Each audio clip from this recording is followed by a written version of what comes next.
How to use Line app? Let's get started. First, make sure you have already downloaded Line app. Then sign up for your account. Once you do that, you will be directed to this page. You can click on this option of add friends.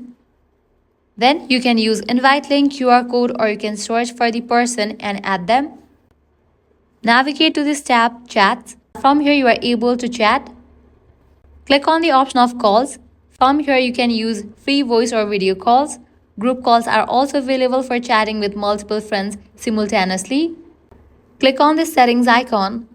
Click on the option profile.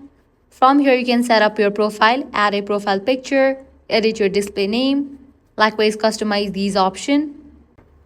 And here you're going to find this section of services. You are able to add stickers, change themes, likewise go through all these services provided by Line. With these steps, you can enjoy Line's feature whether for casual chatting or social networking. So that's a wrap for this video. This is how you can easily use Line app. If this guide was helpful, do not forget to like, share and subscribe to our channel. Thanks for watching.